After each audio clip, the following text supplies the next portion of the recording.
कुछ ही दिन पहले की ही बात है, आप सबने सुना होगा कि बांग्लादेश का GDP per capita income India से आगे चला गया है। कई न्यूज ने तो ये भी कहा था कि बांग्लादेश एक एक्सपोर्ट हब बन चुका है और परसेंटेज वाइज बांग्लादेश का वुमेन वर्कफोर्स भी काफी तेजी से बढ़ रहा था और ये कंपैरेटिवली इंडिया से भी काफी ज्यादा आगे था।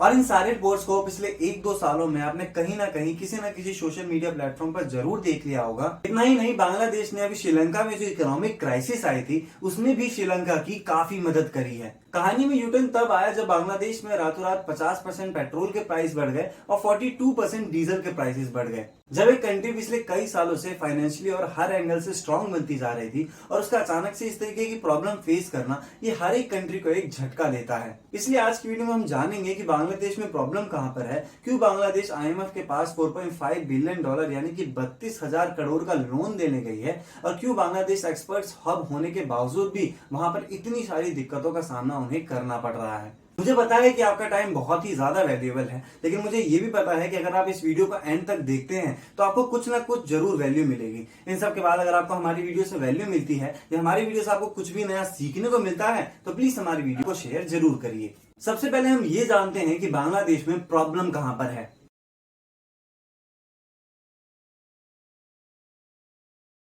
इसके बारे में जानने के लिए हमें बांग्लादेश की हिस्ट्री के बारे में जानना पड़ेगा। पहले बांग्लादेश की कहानी की शुरुआत हम उसके खुद की शुरुआत से पहले करते हैं। 1947 में बांग्लादेश पाकिस्तान का हिस्सा था और 1971 में जाकर बांग्लादेश ने एक अपना खुद का कंट्री बनाया।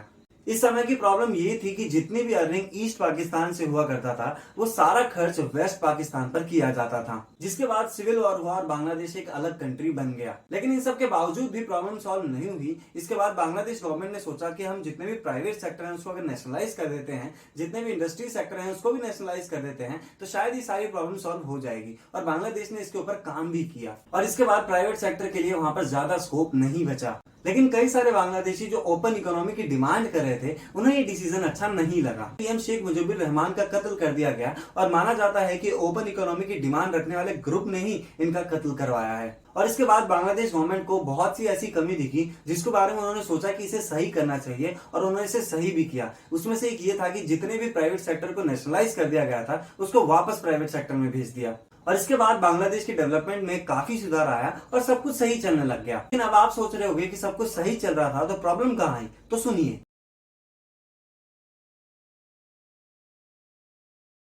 आज बांग्लादेश आईएमएफ से $4.5 बिलियन का बेल आउट पैकेज मांग रहा है। उनके ऑफिसर्स कहते हैं कि ऐसी कोई प्रॉब्लम नहीं है, बस हम अपने प्रिकॉशंस के लिए ये बेल आउट पैकेज मांग रहे हैं, क्योंकि अगर प्रॉब्लम नहीं होता तो अचानक से फ्यूल के प्राइसेस इतने ज्यादा नहीं बढ़ते और लोग सड़कों पर भी नहीं आते। ये आईएमएफ का लोन इकलौता लोन नहीं है, ये एक पैटर्न है जो बार बार बांग्लादेश इसको रिपीट कर रहा है। 2020 में आज से जस्ट 2 साल पहले बांग्लादेश ने $1.7 बिलियन का पैंडेमिक लोन अलग अलग जगह से उठाया। वैक्सीनेशन प्रोग्राम के लिए 61 मिलियन डोज अमेरिका से फ्री में लिया और इसी प्रोग्राम को रन करने के लिए $1.4 बिलियन वर्ल्ड बैंक से लिया। आईएमएफ, वर्ल्ड बैंक, अमेरिका कोई चैरिटी नहीं चलाते हैं, वो इसी लोन पर इंटरेस्ट चार्ज करते हैं जो कभी न कभी पे करना ही पड़ता है। इतनी सारी मदद मिलने के बाद बांग्लादेश एक सही ट्रैक पर होना चाहिए था, लेकिन ऐसा नहीं हुआ। एक बात तो हमें समझनी पड़ेगी, कोई भी डाटा, कोई भी सर्वे हमें पूरे देश का पिक्चर नहीं दिखाता, वो सिर्फ एक अनुमान दिखाता है, यानी कि वो एक सिर्फ एस्टिमेट दिखाता है। 2009 में शेख हसीना बांग्लादेश की पीएम बनी और उन्होंने कई सारे बड़े बड़े इंफ्रास्ट्रक्चर प्रोजेक्ट्स को लॉन्च किया।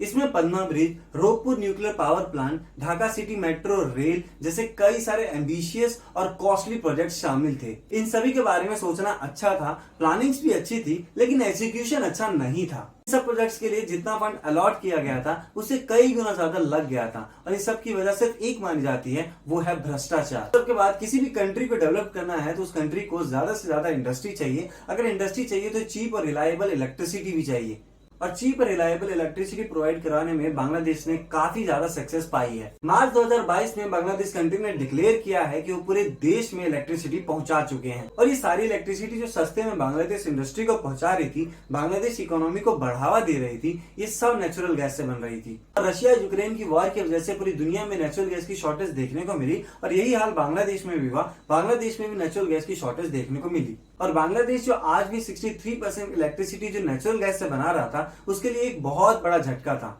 आज की वीडियो में हमने ये जाना कि क्यों बांग्लादेश इकोनॉमिक क्राइसिस से जूझ रहा है। इन सब के बाद अगर आपको हमारी वीडियो से कुछ भी वैल्यू मिलती है या हमारी वीडियो से आपको कुछ भी नया सीखने को मिलता है तो प्लीज हमारी वीडियो को comment, like, share and subscribe जरूर करिए और बेल आइकन को जरूर प्रेस करिए। जय हिंद, जय भारत।